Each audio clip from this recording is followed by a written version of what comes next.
Te damos gracias en esta mañana por la bendición de poder estar aquí, Señor. Un día tan placentero, tan hermoso, Señor, tan lleno de luz, de sol, de fresco, de todo lo que tú, Señor, produces en esta tierra, Señor. Te damos gracias, Padre. Recuerda, Señor, lo que están pasando por necesidades, Padre. Acuérdate, Padre, de todos aquellos, que tu corazón lleno de misericordia, Señor, se manifieste, Padre, donde verdaderamente lo necesitan aquellos que están pasando tribulaciones. Pero aquí que estamos nosotros, Señor, te damos gracias en esta hora y queremos que seas tú que nos enseñe, que nos dirija, que abra nuestros corazones, Señor. Nosotros tenemos los oídos prestos, Señor. Pero enséñanos, Padre, a poder digerir todo lo que recibimos, a poder vivir la realidad de lo que tú nos estás trayendo, tus promesas que son verdad. Te damos gracias en esta mañana, te bendecimos. Tú eres el sacerdote aquí, el ministro del santuario, el sumo sacerdote, Señor. Sé tú que nos enseñes. Te lo pedimos, Padre, en el nombre de Jesús. Amén. Gracias, Señor. Bueno, pues le damos gracias al Señor por este hermoso día. Y siempre hay muchas cosas por delante para aprender. Nuestra vida es una enseñanza, ¿verdad? Nadie puede decir ya yo me la sé toda, ¿verdad? Cada día nosotros estamos aprendiendo. Y nosotros pues tenemos que aprovechar el tiempo. Dice que los días son cortos. Pero David, cuando estaba en peligro, ¿sabe lo que le decía en un salmo? Que no lo voy a buscar ahí porque son muchos salmos los que podemos encontrar. Dice, en tu mano están mis tiempos. Porque él sabía que él estaba a punto de ser, pues, perseguido por el enemigo, perseguido por Saúl, perseguido por su hijo. Cuánto que sufrió. Pero él sabía que Dios tenía planes y él estaba consciente de los planes de Dios. Ahora, a veces hay gente que dice, pues yo no sé para qué cosa quiere Dios conmigo. No. Tú tienes que saber qué quiere el Señor contigo, porque Dios se lo dijo a David cuando era un niño, cuando era un muchachito, cuando todavía no estaba lleno del Espíritu Santo, pero tenía un corazón como el de Dios. Y él sabía, y lo atesoró y lo guardó en su corazón. Así que nosotros hoy, en este día, pues vamos a hablar de las últimas palabras de David. Si nosotros vamos ahí a Mateo 1:1, vamos a encontrar, y por esa razón es que yo me sentí motivada para hablarles de David, así como les he hablado de Abraham, porque ese capítulo dice, el libro de la genealogía de Jesucristo, hijo de David, hijo de Abraham. O sea que Jesús vino de Abraham y de David, de esa línea real. Entonces a mí me tiene mucho para enseñar Abraham, hay mucho que nosotros aprendimos de Abraham. ¿Qué aprendimos de Abraham? Fe, obediencia, visión, mansedumbre, visión, mantenerse en la línea de Dios, obediencia, paciencia, 25 años esperando un hijo. Cuando ya, pues, no había esperanza. Él mantuvo una fe en contra de toda esperanza, porque a veces nosotros no sabemos qué esperanza apoyarnos. ¿Y qué decimos, Señor? Mi esperanza está en ti. Y entonces el Señor como que nos da una tregua, como que nos dice, todavía hay esperanza para ti. Ajá. Y por esa razón aprendimos muchas cosas de Abraham, porque nosotros aprendemos muchas cosas de nuestros padres. Hay muchos ejemplos que aprendemos de nuestros padres. Por lo regular, cuando hay una familia que tiene varios hijos, ¿no? Los hijos siempre tienden a aprender del padre. Si el padre es mecánico, los hijos quieren ser mecánicos. Si el padre es médico, pues también va a haber una línea en la familia, una beta por ese lado. Se lo digo porque lo he visto en mi familia, ¿no? Que cada uno ha tenido su inclinación en una profesión y todos han querido ser como él. No todos, pero casi todos. ¿Y qué pasó? Jesús viene por esa línea de Abraham, la línea de fe, de entrega, de paciencia, de mansedumbre, de obediencia perfecta, porque Jesús fue perfeccionado en todo y fue obediente hasta la muerte, y muerte de cruz. Pero después dice que también era hijo de David. Y por eso es que yo me he tomado un tiempo de varias semanas, yo sé que me han aguantado, gracias a Dios, pero se ha ampliado un poquito más el concepto, ¿verdad?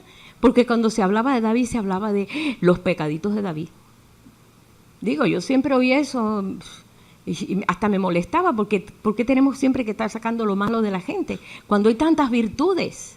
Y fallos lo tiene todo el mundo, y malos, todos los fallos son malos. Pero sabemos cómo Dios actúa en medio de nuestros fallos, porque Él es Dios. Y sabemos cómo Dios lo levantó, en medio de su fallo, como lo tuvo Abraham cuando se fue a Egipto, porque estaba la cosa mal allí. Dijo, no hay comida aquí, vámonos a Egipto. Y Dios le había dicho, ve a la tierra que yo te mostraré. Vimos un acto de quizás desobediencia por la necesidad que había. Pero allí aprendió que por ese lado, no más no. Porque allí, pues, se quedó sin esposa. Pues el faraón vio que qué bonita era Sara, una belleza de 75 años. Sí, porque ella era mayor ya. Por ejemplo, posiblemente era 10 años más chica que Abraham, pero Abraham fue llamado a los 75 años, así que tenían 65, 70. Pero era hermosa, hermosa, hermosa. Sara era hermosa para que la quisiera el faraón. Y Dios se enojó. Sabemos la historia que pasó. Le cerró las matrices a todas las mujeres en Egipto y no nacía ni un niño. Y entonces se dio cuenta el rey que dijo, espérate, aquí está pasando algo. Entonces el mismo Dios habló y mostró de que ese hombre era profeta. Y cuidadito con tocar a esa mujer. Y él mismo la libró y dijo, no, vete. Nosotros no queremos eso aquí. Dios es tan tremendo que puede defender tu causa. Cuando Él tiene un plan con tu vida, Él defiende tu causa. Cuando tú te enfocas en Él defiende tu causa. Y así pasó. Mire, ¿sabe qué? Abraham más nunca tuvo que ver nada con Egipto. Aprendió la lección. ¿Qué hizo? Volvió a la tierra prometida. ¿Y qué hizo? Empezó a abrir pozos. Y abrir pozos, porque ahí era puro desierto. No había nada. Empezó a abrir pozos hasta que encontró un pozo de aguas vivas. Y bueno, pues ahí se plantó. Y su tienda se movía para muchos lugares. Pero manteniendo la obediencia en Dios. Y sosteniendo la palabra de promesa que iba a tener un hijo. Así estuvo 25 años esperando un hijo hasta que tuvo 100 años. Dios lo probó hasta lo sumo. Pero qué hermoso, ¿verdad? Porque Dios le añadió después de los 100 años 75 más. Porque Dios es el que añade. Y de Abraham murió de 175 años. ¿Ve? Cuando Dios lo llamó de 75, le añadió 100 más. Porque Dios es soberano. Cuando Él tiene un llamado contigo, Él cumple. Pero la parte mía es creerle. Si yo no le creo, ¿qué pasa? Pues no se cumple. ¿Estarán dos juntos si no estuvieran de acuerdo? No. Dicen Proverbios, estarán dos juntos si no estuvieran de acuerdo. Si no están de acuerdo, no están juntos. Pero como nosotros estamos juntos al Señor y le creemos, a pesar de, entonces se cumple. Y por esa razón es que yo di el estudio de David. Y por eso quise llegar hasta las últimas palabras de David, que son hermosas. Pero, ¿qué nos enseña realmente en la vida de David? ¿Qué aprendí yo de David? Muchas cosas. Primeramente, el saber que antes de ser rey, porque todo el mundo dice, bueno, pues Dios le dio la habilidad porque lo ungió para ser rey. Antes de ser rey, él era músico. Él era músico. Bueno, yo quiero poner esto. Esta estatua está en la tumba de David en Israel, en Jerusalén. Es la única tumba que hay en Jerusalén, la de David. ¿Ustedes lo ven con una espada? Era guerrero. Era tremendo guerrero. Él peleó con Goliat. ¿Qué no hizo? Pero más sin embargo, al entrar a la tumba de David, está una estatua con un arpa. Porque antes de ser él guerrero, y siempre lo fue, porque durante su pastoreo él tuvo que pelear con todo tipo de animales, salvando a sus ovejas. Pero él se dedicó a adorar a su Dios porque tenía un corazón como el corazón de Dios antes de ser rey. Antes de ser rey era un muchachito y aprendió obediencia porque obedecía a su padre. Era el octavo hijo de Isaí. Entonces siempre los más chiquitos, que ustedes le dicen el cabuz, ¿no? Ustedes le dicen el choco. Nosotros le decimos la raspita. Esta es la raspita porque este es el más chiquito, ¿no? Y observen que quizás no luce su rostro así, pero eso es lo que está para entrar a la tumba de David. Y la tumba de David tiene su manto y tiene un arpa, tiene un violín. no tiene una espada, no tiene nada, porque él se destacó más como músico. No diría más como músico, sino vamos a ir a la par. Fue músico y tremendo guerrero. Y obediente, tremendo. Yo aprendí muchas cosas realmente de cómo David desarrolló todo. Eso fue muchas de las cosas que ha aprendido David. Que él comenzó desde muy temprana edad a tener un temor a Dios muy grande. Yo sé que un varón judío, como una niña judía, todos los niños judíos desde pequeños son formados en un respeto a Dios tremendo. Y ellos le enseñan el temor a Dios y se reúnen, ellos les preocupa. Nosotros como gentiles, por lo regular, no nos enseñan a nosotros, nuestros padres, déjeme decirle porque hay casos así. En la mayoría de los casos venimos ¿de qué? De la Iglesia Católica, de acá. No le enseña a los niños solamente, bueno, vean la doctrina o esto, pero no se le da una enseñanza perfecta, sino se le enseña el temor a Dios, el miedo a Dios. Mira que Dios te va a castigar, mira que Dios te va a hacer esto. Y todo está mostrado, enseñado a través del miedo, a través del temor, nunca del amor. Entonces crecemos con un concepto de Dios erróneo, no, es diferente. Entonces cuando nos topamos con la realidad que Dios es un Dios de amor, es como un relámpago. No, espérate, ¿qué es esto? A mí no me han enseñado a Dios así. Pero los varones judíos, los niños judíos, las niñas judías en general, son enseñados de que Dios es el creador, y le enseñan los salmos. El himnario popular de Israel son los 150 salmos. Y están escuchando, pero a algunos les produce, pero a otros no. Como nos pasa a nosotros, ¿verdad? Podemos estar toda la vida en la iglesia, aprender a gatear, caminar, nos salen los dientes, se nos caen. ¿Y qué pasa? Pues no aprendemos no aprendemos verdaderamente de lo que Dios quiere, porque estamos en otra onda, en otra cosa, en otros pensamientos. Lo vemos como parte de una religión, por una postura, ¿no? Pero no nuestra vida, que es muy diferente. Pero David lo tomó en serio. Sus hermanos no lo tomaron en serio. Sus hermanos se burlaban de él. Sus hermanos lo regañaban. Le decían, ¿tú qué te crees? ¿No recuerdan cuando fueron? Yo sé que ustedes no estaban ahí en la guerra, pero lo hemos leído. Cuando se apareció David en la guerra, allí, cuando estaba Goliat, que David era un muchacho, no tenía edad de guerra, y fue con comida que le mandaba el padre, y los hermanos vinieron y le dijeron, tú viniste aquí a chismosear, tú viniste aquí a saber qué cosa está pasando, tú, y empezaron a acusarle. Y él les dijo, eso es mero hablar. Él no se metía en mero hablar, en bobería, como nosotros podemos decir, eso es mero hablar. ¿Qué está pasando aquí? ¿Qué está pasando? Porque hay un gigante ahí hablando mal de nuestro Dios. Su enfoque era siempre los intereses de su Dios. Yo aprendí eso de David. Su enfoque era los intereses de nuestro Dios. Muchas veces son los intereses nuestros. Bueno, es normal, está bien, nuestra vida tiene que desarrollarse. Pero él sabía los intereses de Dios cuáles eran. Y eso le gustó a Dios. Y no era rey, ni siquiera era ungido. Y Dios lo escogió, porque tenía un corazón inclinado siempre a Dios. Y se dedicaba a hacer instrumentos musicales. Hizo muchos instrumentos musicales que quedaron para cuando hicieron el templo. Ellos tenían, además cuando se levantó el tabernáculo, allí en Sión, el tabernáculo de David, se tocaban con los instrumentos que David había hecho. Y se dijo como mandamiento, aquí se van a usar los instrumentos de David. Porque él lo hizo con todo su corazón. Y Dios lo consideró como un mandamiento. ¡Qué tremendo! Pero esto ya estaba ungido. Pero estoy hablándole aquí, antes de ser ungido, los atributos de Dios en él eran muchos. A pesar de que tenía quizás 17 años, 16 años, era menor de edad.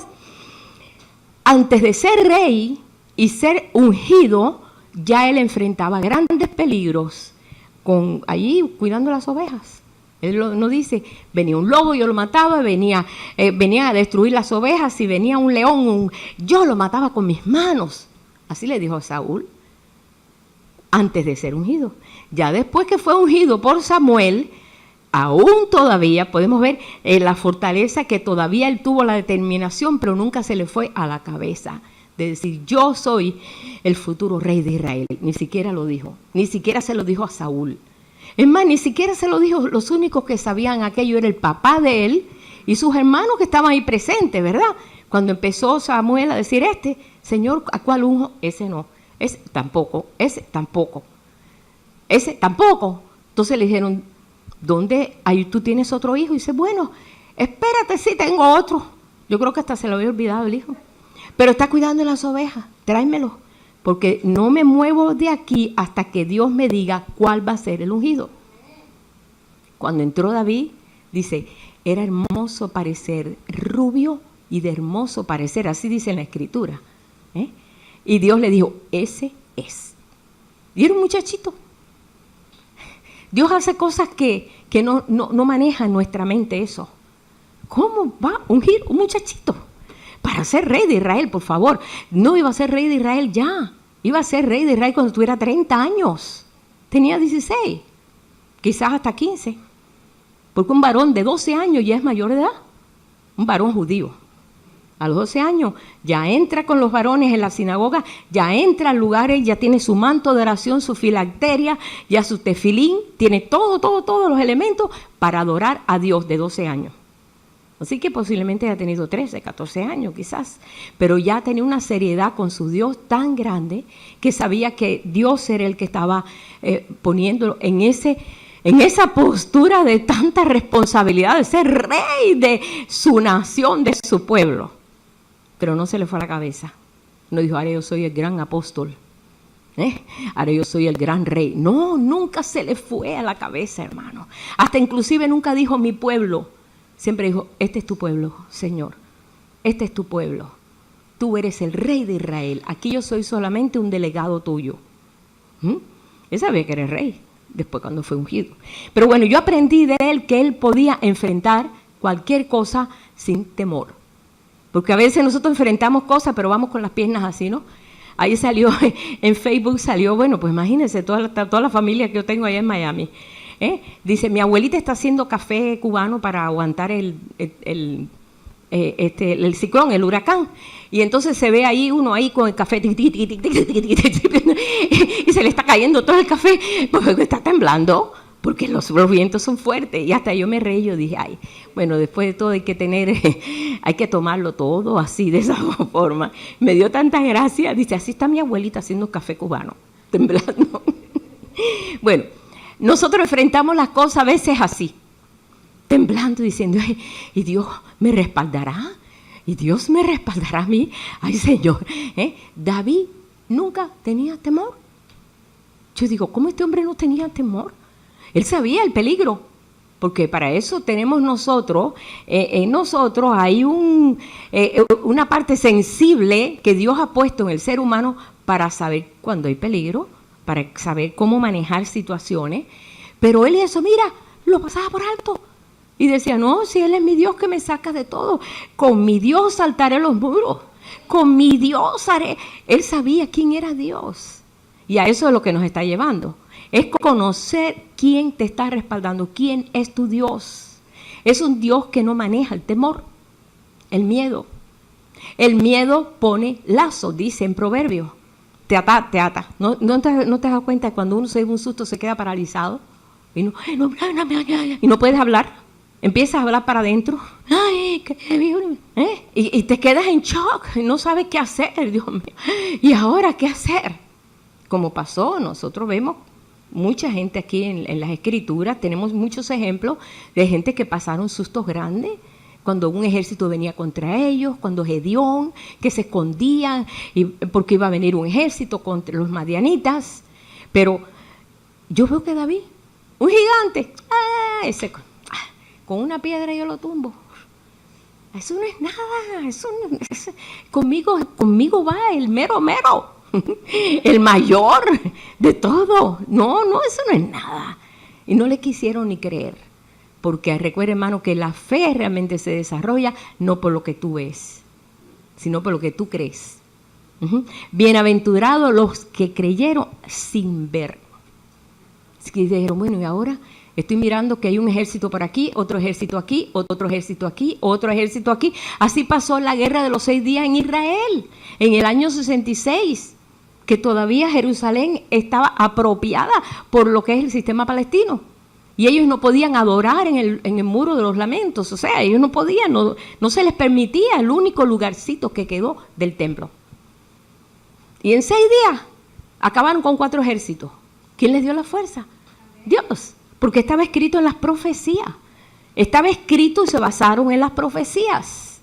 Mira qué importante es creer en las profecías. Es muy importante. Y David creía la profecía. David creía la profecía que Dios le dio a Abraham. Él sabía que de él saldría el Mesías también. Por esas son las últimas palabras de David. Dios lo usó para eso. También que aprendí. Un rey obediente. Aprendí a través de David que sin aún ser ungido, era obediente al Padre. ¿Cómo? ¿Cuánto más cuando fue ungido? ¿Sabes que nosotros estamos ungidos?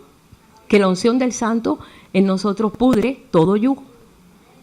Y a veces el yugo nos mata a nosotros porque no sabemos que toda unción de Él pudre el yugo.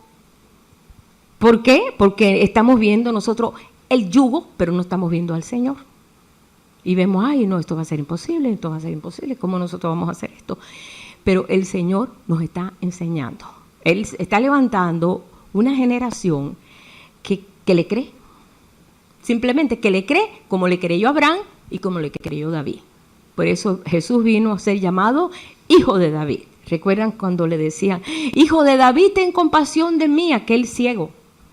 Ellos sabían que David iba a producir un hijo que iba a ser el Mesías.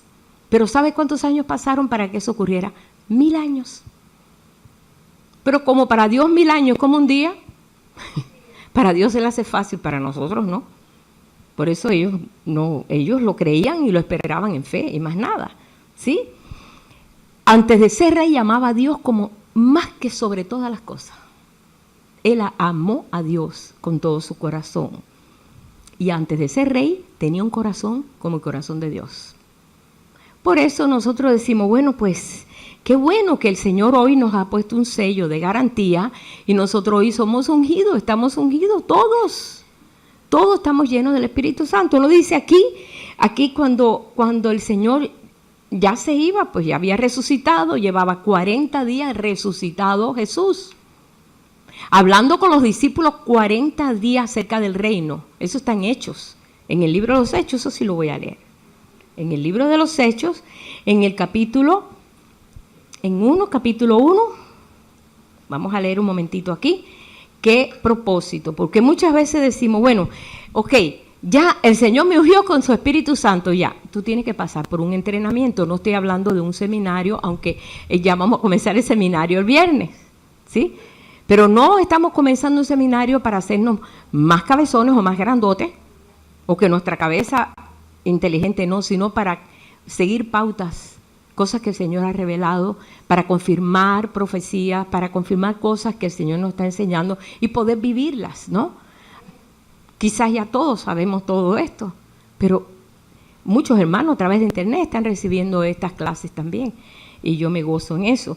Pero resulta que Jesús ya había resucitado y no solamente Él resucitó para decir, bueno, pues aquí llegué yo, estoy vivito y coleando, como decimos en Cuba, a ver, tócame, mira, tú ves que tengo huesos, como le dijo, ¿verdad, Tomás? ¿Ves que tengo huesos? No soy un fantasma, porque muchos creen que Jesús era un fantasma, porque no se había visto nunca nadie que surgiera de la muerte y resucitara, y más destrozado que estaba Jesús. Jesús fue destrozado. Dice, su rostro fue destrozado, desfigurado fue su rostro.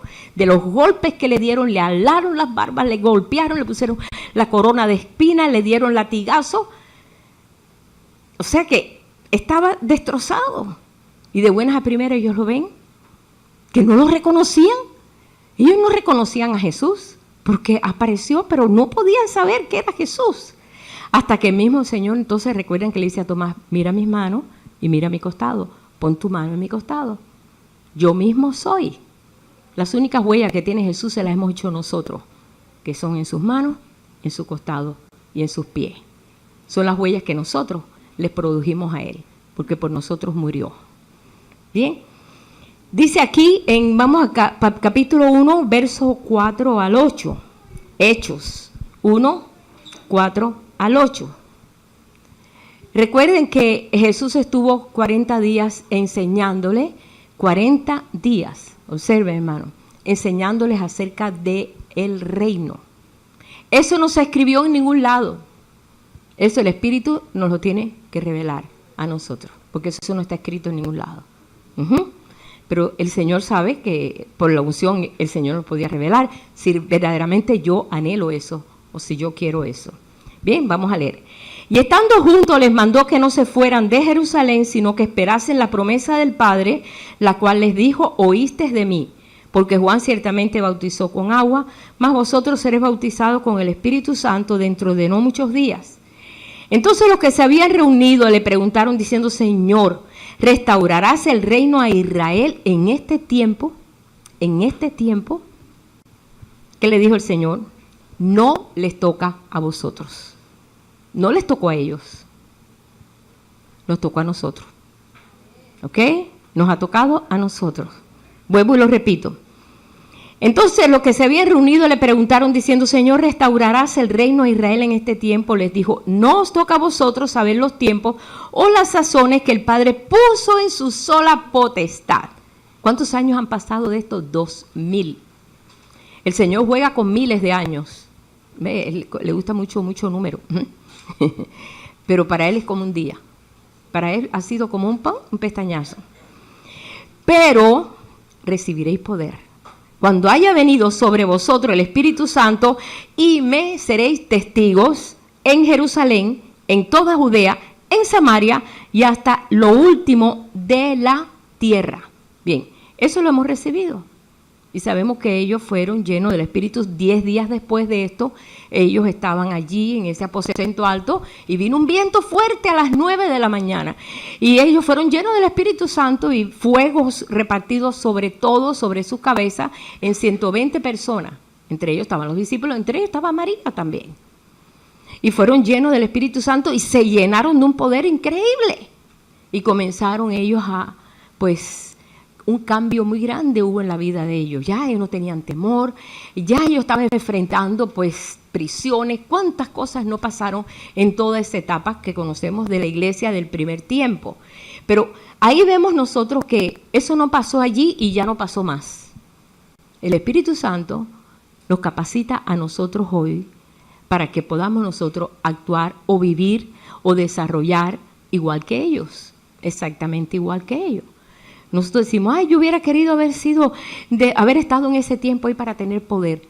Lo puedes tener, si lo crees y lo cultivas, porque esto hay que cultivarlo, ¿sí?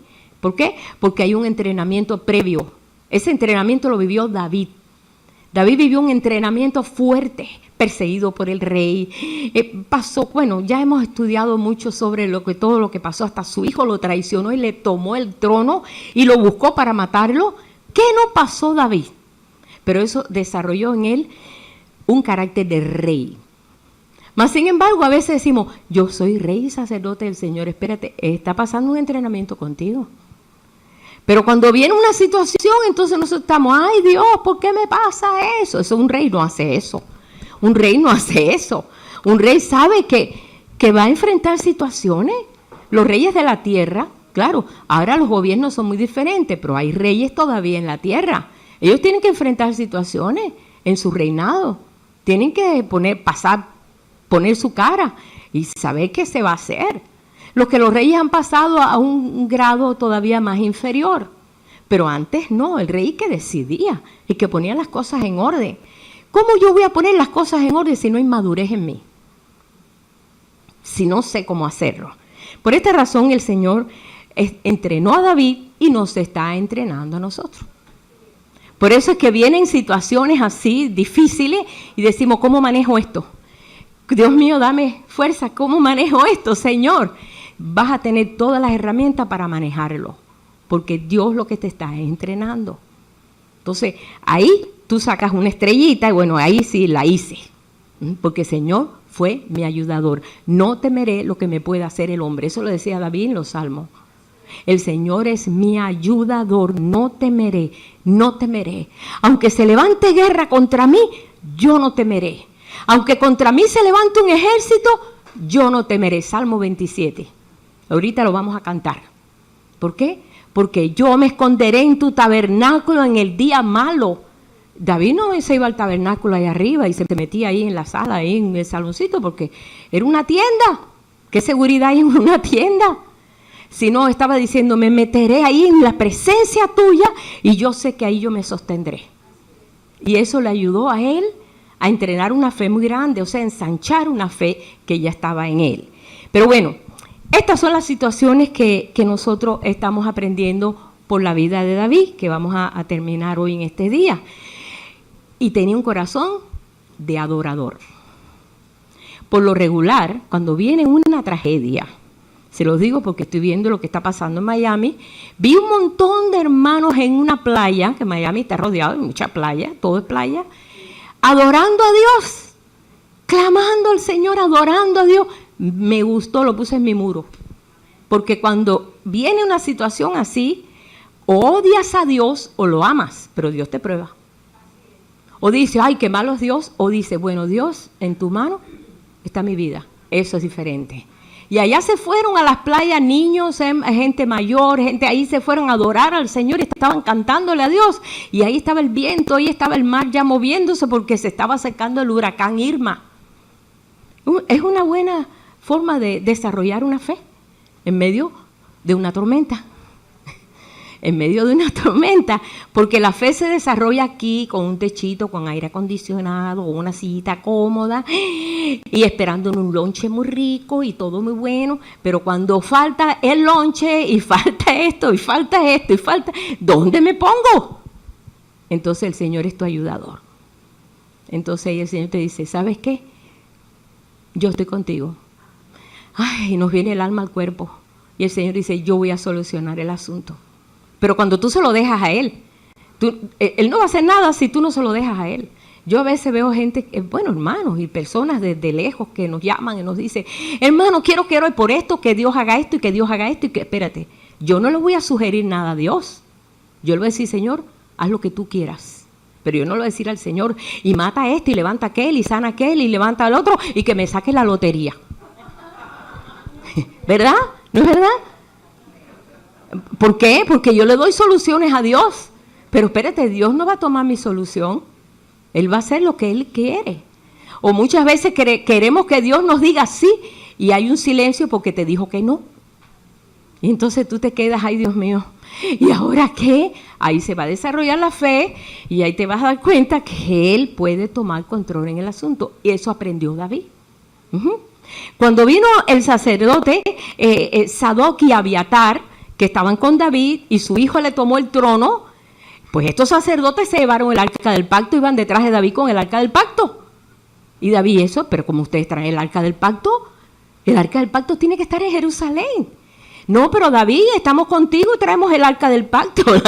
Yo me imaginé que ellos iban con aquella cosa tan pesada, puro oro, que era cedro tapizado con oro. ¿Sabe lo que eso pesa?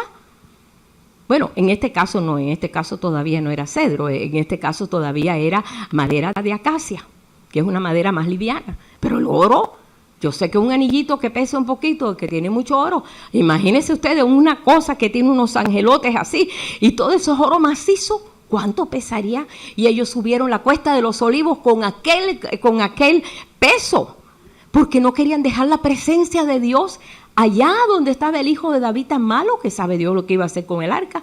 David dijo, no, el arca no es mía solamente, el arca es para todo el pueblo de Dios. Él pudo haber dicho, sí, vamos, y aquí hacemos otro altarcito, y aquí hacemos otro tabernáculo, y ahí no, él dijo, no.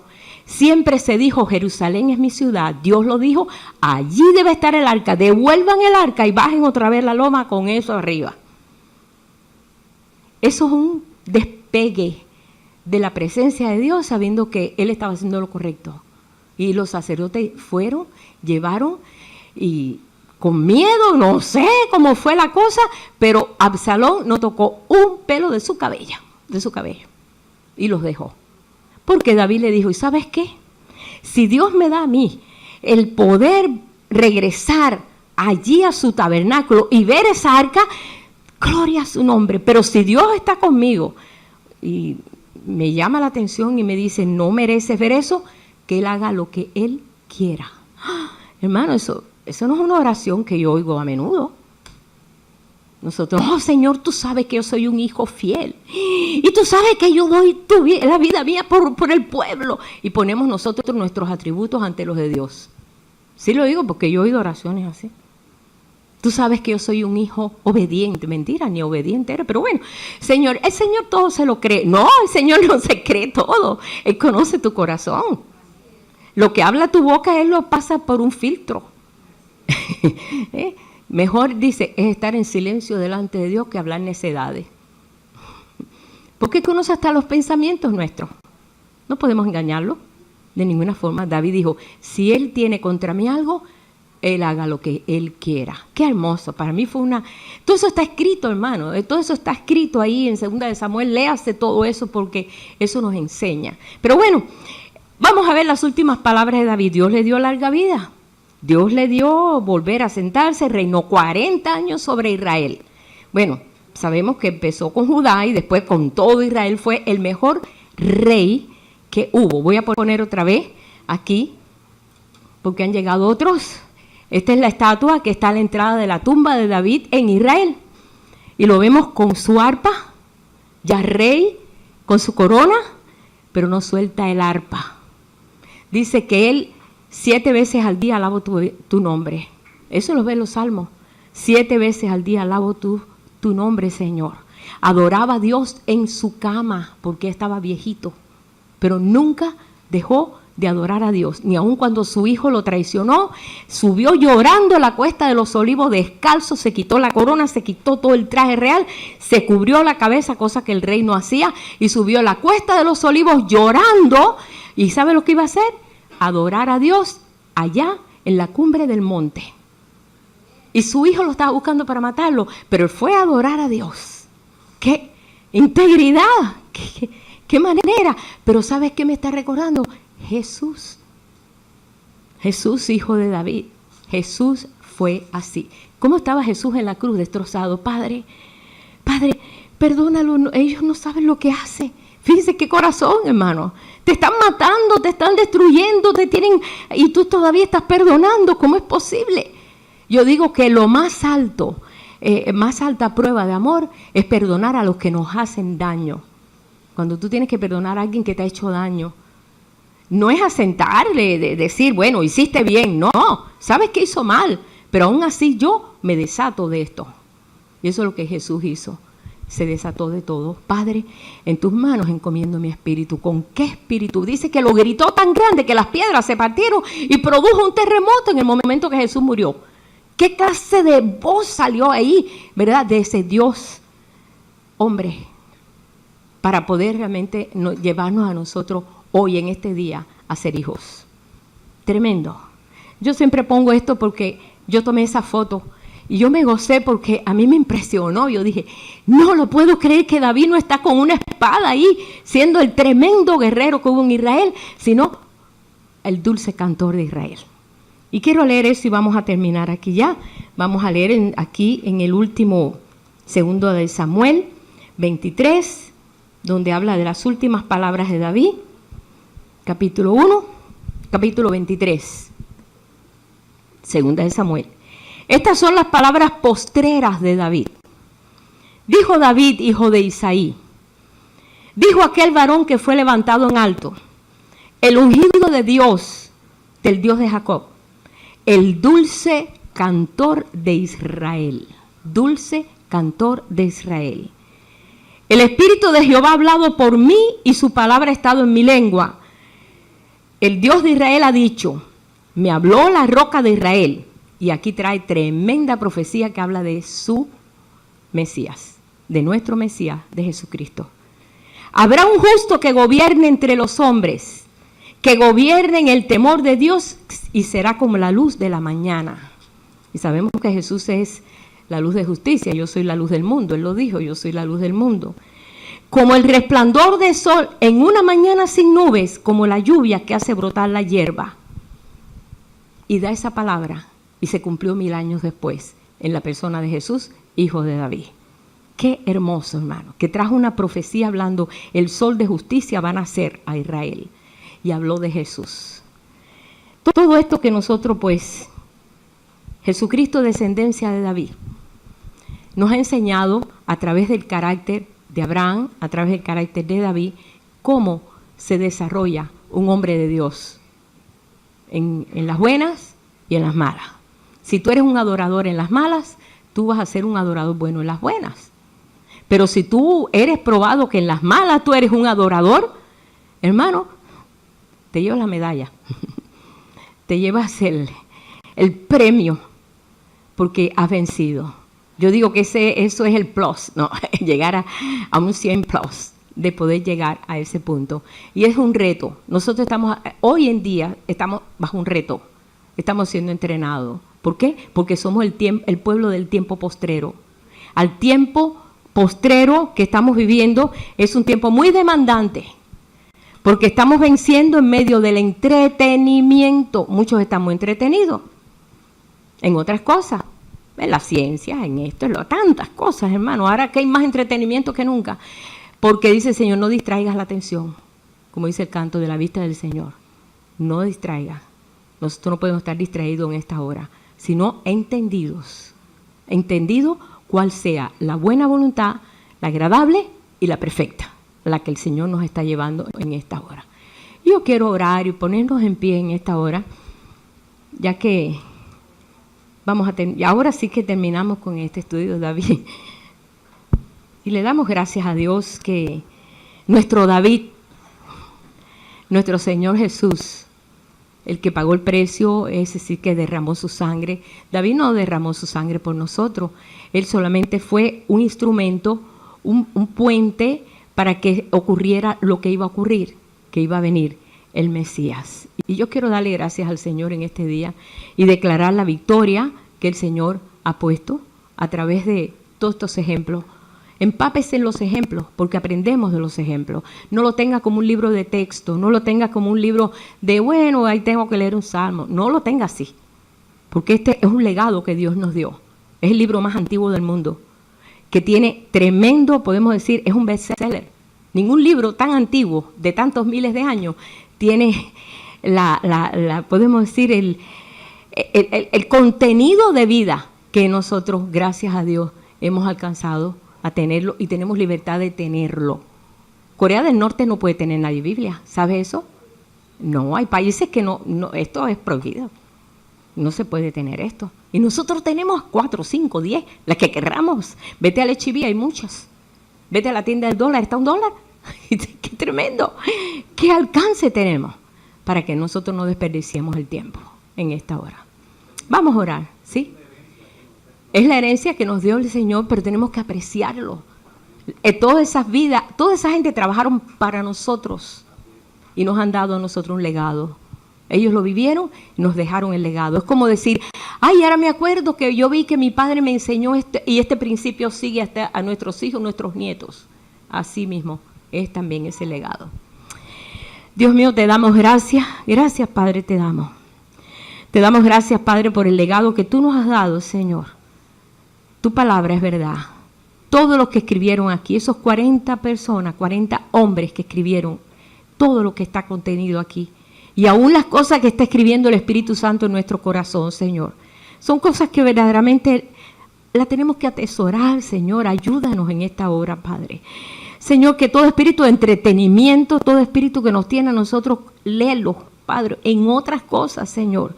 Padre, se desarrolle en nosotros como tú quieres que se desarrolle para cuando vengan los tiempos malos poder estar en pie. Como muchos que hoy están en pie porque se han mantenido en pie, Señor, en los tiempos buenos. Vienen los tiempos malos y estamos en pie. Y continuamos en pie porque tú eres allí, Señor, el que estás por nosotros. Y en esta hora te damos gracias, Señor, por todos esos ejemplos que nosotros nos enriquecen espiritualmente y nos traen a nosotros, Señor, que la fe en nosotros se desarrolla con mucha salud, Padre, con mucha vida, Padre, en esta hora.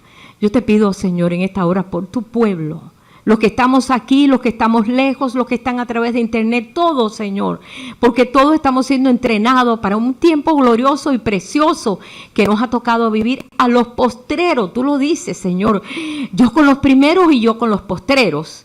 y nosotros somos los postreros, el tiempo postrero, una generación que verá esta gloria, Señor. Capacítanos, ayúdanos, Señor, aligera nuestra carga, Padre, y enséñanos en esta hora todo lo que tú tienes planeado y pensado con nosotros, Señor. Que tu reino no tiene fin y que tu reino crezca en nuestros corazones sobre todas las cosas. Es lo que te pedimos, Señor. Y que la paz tuya, Señor, sobrepase todo entendimiento. Shalom. Gracias, Padre, en el nombre de Jesús. Amén.